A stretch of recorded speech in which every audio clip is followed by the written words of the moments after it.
TechTales 17, Wednesday, May 22nd, about 7 p.m. This session is pretty much going to be focused entirely on Bob from PW and the OneDrive migration for him. I've reported to you previously that I migrated his documents and pictures and desktop from his office computer to OneDrive. And his files that were on the file server, I moved to his local workstation at the office so that they're also synchronized on OneDrive. The purpose for this is so that he can access all those files from his home in Clovis and his second home on the coast. Last night, I had arranged to connect to his computer remotely in Clovis, at his Clovis home, and install OneDrive on that computer and perform the synchronization. I want to try to describe how that went in fairly significant detail. I'm not going to show it on screen because I don't want to expose his OneDrive or mine, and I haven't practiced either of those. After I finish with this vlog series, which will be about a month total, I'll be doing other videos that get more into showing how things are done. These daily vlogs, I'm not doing that because those types of videos just take too long to put together, and there's no way I'm going to do those on a daily basis. But describing work that I've done is another matter, and for some viewers that will be significantly helpful for people who have some awareness of OneDrive. So with OneDrive, it's included in any subscription for Office 365. It's included with Windows 10 operating system. And there's other ways a person can come about it. If you don't even have either of those, there's some versions, more recent versions of Microsoft Office, the full local computer installation that's a purchase, not a subscription. They'll have OneDrive basic subscriptions as part of them. And even if you don't have any of those, you could go to the OneDrive website and just subscribe to it. Yeah, I'm pretty sure of that. At least it used to be the case. I haven't tested that piece recently. So Bob has OneDrive access by virtue of Windows 10 on any one of his computers, and he has access based off the Office 365 subscription for his office, and he has access to it by virtue of the 4 packages of Office 2019 that he purchased. So he has plenty of access to OneDrive. When I connected to his computer about 9:30 last night, because that's when he said he would be finished with it. I'm not sure, he said 8 or 9 o'clock that he'd be done with it. So I connected and I first logged on to his Office 365 for Business account through the company, and went to the OneDrive section and clicked on a link in there for install apps or get the apps. That took me to another screen that asked me to sign in. So I put in his username, which is his email address, and password, and it rejected that, saying that's an invalid password. It also said that I've tried incorrectly too many times. And this was on the first try. I went ahead and tried it a few times, double-checked my records to make sure I had the right password, but then, wait a minute, I'm already logged in on another tab on that browser to his Office 365 account. So then I decided to take a different approach or a different tact. So here's lesson 1 or demonstration of the first concept that I want to use this experience to describe is when something's not working just try to go at it from a different angle, a different method. So I opened a new browser tab and typed in the address bar www.onedrive.com, and that took me to the OneDrive website, and there's a button there to log in. So I clicked on that, put in his email address and his password. Then now wait a minute, maybe not the password yet. At some point here, it came up with an offering asking me whether I wanted to use his business account or his personal account. And that's when I realized, when I tried to install OneDrive from his Office 365 webpage, it never gave me the option of business or personal. Well, I assumed, since I was going from the business Office 365, that it knew that I wanted the business account. Now I'm thinking maybe not. So I selected his business edition of Office 365 and put in the password, and boom, it worked.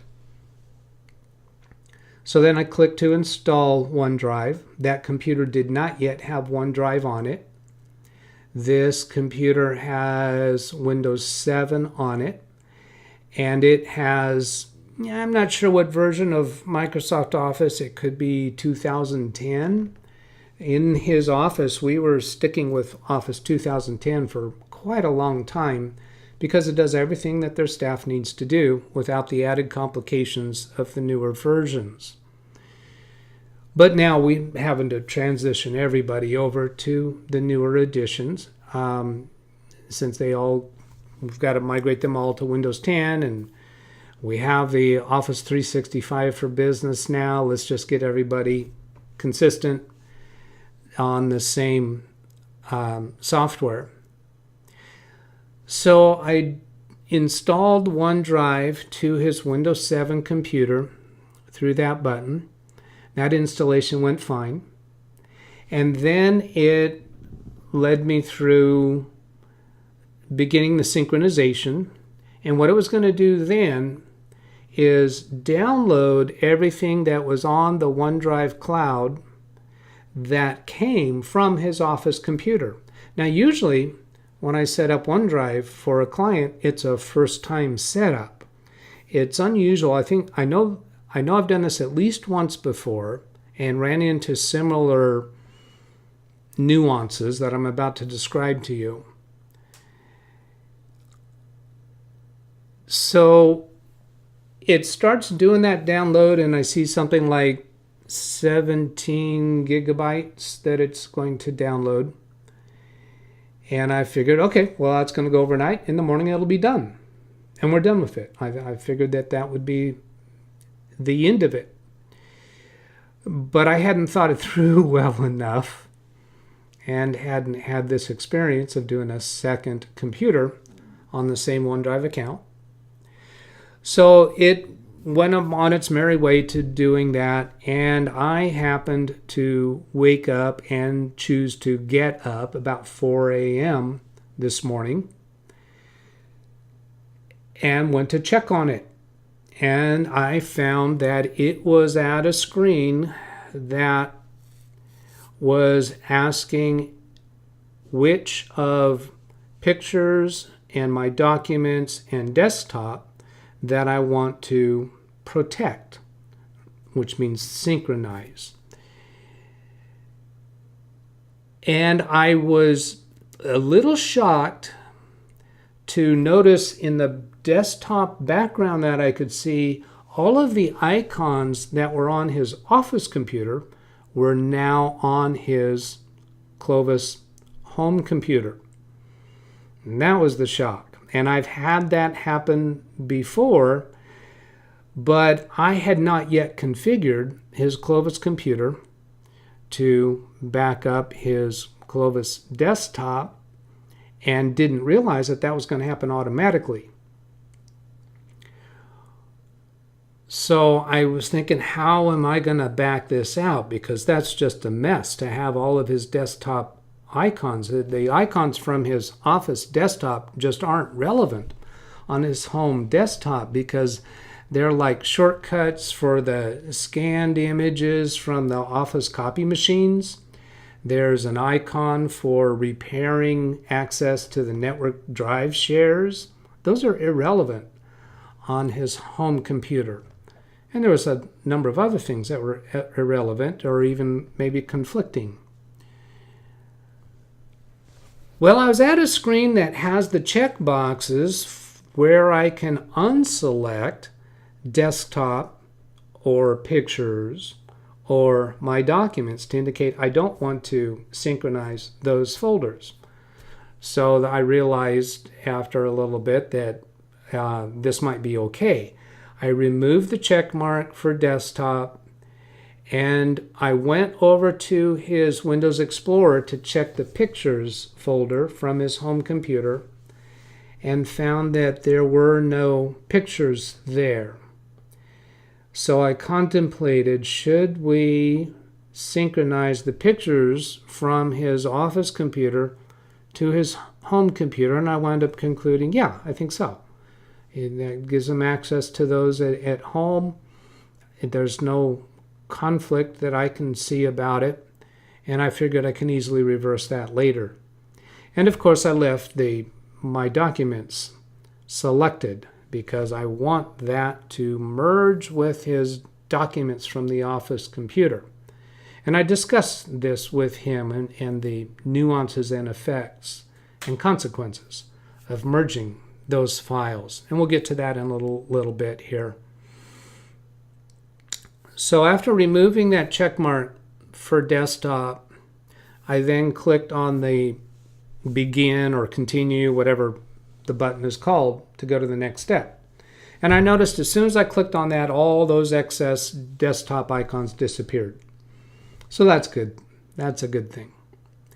And it showed me how many gigabytes that it was going to be merging now. So this means it was going to be downloading the pictures and downloading the documents from the Office computer and uploading the documents from the Clovis computer up to the cloud. And it was something to the tune of, I'm not sure, 20 some odd gigabytes, whatever. So it was going to be a while, so I was grateful that I had gotten up at 4 a.m. to check on that. Last night I had a phone conversation with him, and I think this was, that might have been before I did yesterday's update. Maybe I've already told you a piece of this, but I had explained to him if there's any documents on his Clovis computer that have the same file names in the same folder location as his Office computer, then those are going to be a conflict, and it's going to let me choose whether to keep the home files and dump the Office computers or vice versa, or keep both. And we concluded the choice to do was to keep both, and that there would be a second edition of each file that has that kind of conflict. And what I didn't know when I was talking to him is how does it name the second file, and what it does is it adds a hyphen copy, hyphen and the word copy to the end of the file name. So I have yet to point out to him that as he's finding those files, what he ought to do is look at the date and time of the two files and the size. If they match, same date, same time, same file size, then they're identical copies, and he can simply delete the one that says copy. If they're different, then he'll need to choose whether to take the one with the more recent date or the older date, or he might have to open them and decide what the difference is. If it turns out there's some significant issues there, we may wind up talking about how to use the compare feature in Microsoft Word to be able to merge those files together. I made a list of questions and topics that I need to discuss with him. Another thing that occurred during this synchronization is I got a message that it cannot upload a PST file. Outlook PST file that was stored in a subfolder of his documents folder called Outlook. And that's a technique that I've used on a lot of computers, so that when we back up the My Documents folder, we're also backing up their email. And this was particularly appropriate when using a POP type email account where emails get downloaded to the computer and they're no longer on the mail server. So we need to back up those emails. Well, now they're converted over to Office 365, so we don't need to back up emails anymore. They're all backed up in the cloud. But he's got a couple of PST files from the old days that are not part of the Office 365. And this particular, actually 3 PST files that it was objecting to, 2 of them were obsolete by a couple of years, meaning the date stamp on those file names were a couple years old. So I know he's not using those. The third one, however, had a date and time stamp from the previous day, which indicates that he is accessing it. I opened the mail applet through the control panel to see how this is configured. Well, his default profile that was automatically launching when he launches Outlook without giving him a choice of profiles did not have this particular PST file attached to it. There was another profile on his mail applet that was obviously from the old days, and it had that PST file attached to it or configured to it. So that made me think that he's actually logging into that profile on occasion. And I am hard-pressed to imagine why. I want to actually look at what is in that PST file, and those are emails that are a couple years obsolete. 2017 dates on them. So I need to discuss that with him and find out if he is accessing it, and find out decide some alternative way of backing that up. What else? I had reported to you about his office computer and the file names that were too long. And I had worked that over with him, and we shortened up some file names. Well, and he had called while I was with my grandson, Braden, and I wasn't finding my notes on that. I remember reporting that to you now. So I found that the place that I had left that note was a file in his My Documents folder of his office computer. So that showed me all of the conflicts, and there was one other conflict that I had not recalled. So I went to check on the copy of his file server folder. Those were the ones that were too long, were located.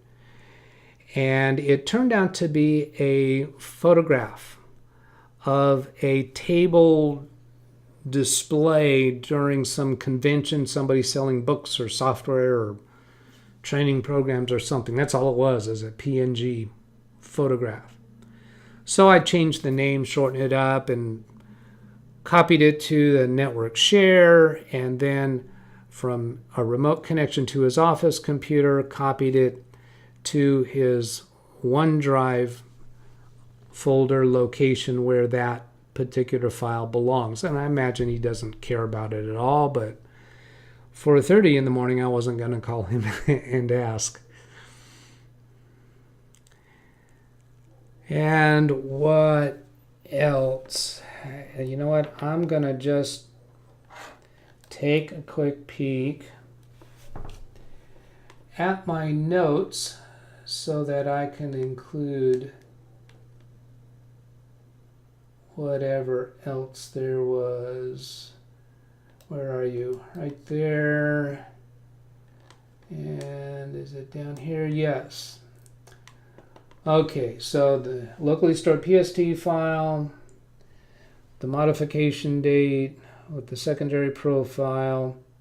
Oh, there was another thing that I found is that the older profile has another email account associated with it. It's a @me.com. That's a domain name that Apple uses. So he's probably created that somewhere along the line with his iPhones and iPads that he has. And those emails, if he's checking up on emails for that account, are stored in the cloud. So we won't be concerned about backing that up. Then let's see, locally stored, covered that already. I think covered that. Anomalies, found that, and lung file name found. Oh, actually, I remembered everything that I wanted to report to you. Okay, so that was a great experience. Now, down the road, after these vlogs are done with, I have other plans for my YouTube channel that you'll learn about eventually. Well, actually, you probably already know that. You probably already know about the other things I'm doing, because these vlogs right now, as I'm creating them, they're still holding steady at a monthly growth rate of 0 views per month. I'm still chuckling about that and actually finding value in that. I might be able to report why I'm kind of happy about the resource that's going to give me down the road.